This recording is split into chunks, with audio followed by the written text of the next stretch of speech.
Hi నమస్తే welcome to MK media. నేను మీ మధు కళ్యాణ్.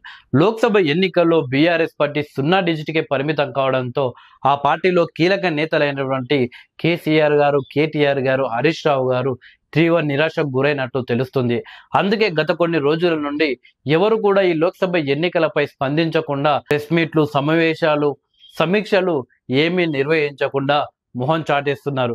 అయితే ముఖ్యంగా కేటీఆర్ ని టార్గెట్ చేస్తూ కాంగ్రెస్ పార్టీ కార్యకర్తలు, బీజేపీ కార్యకర్తలు కామెంట్ చేస్తున్నారు.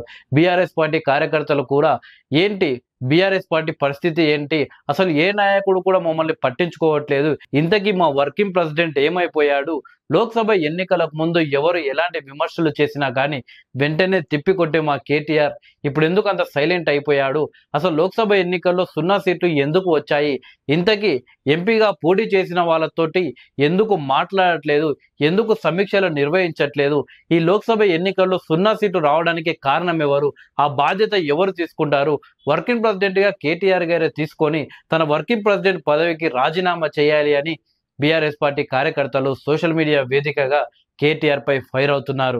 వర్కింగ్ ప్రెసిడెంట్ పదవి నుండి తప్పుకొని హరీష్ రావుని వర్కింగ్ ప్రెసిడెంట్ చేయాలి అని మెజారిటీ కార్యకర్తలు సోషల్ మీడియాలో కోరుకుంటున్నారు.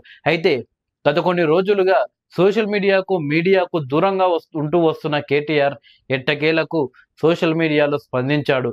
తను విశ్రాంతి తీసుకుంటున్నట్టు, 2 పుస్తకాలు చదువుతున్నట్టు సోషల్ మీడియా వేదికగా అభిమానులతో పంచుకున్నారు.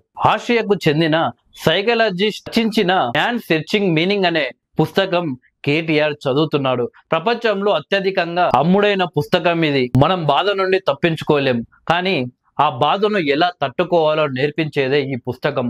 ఆ పుస్తకాన్ని కేటీఆర్ గారు చదువుతున్నట్టు తన ట్విట్టర్ వేదికగా అభిమానులతో పంచుకున్నారు. మొత్తానికి ఏమైపోయాడు అనుకుంటున్న కేటీఆర్ గారు ఎట్టకేలకు సోషల్ మీడియాలో విశ్రాంతి తీసుకున్నట్లు తన అభిమానులతో బుక్స్ చదువుతున్నట్లు పంచుకున్నారు.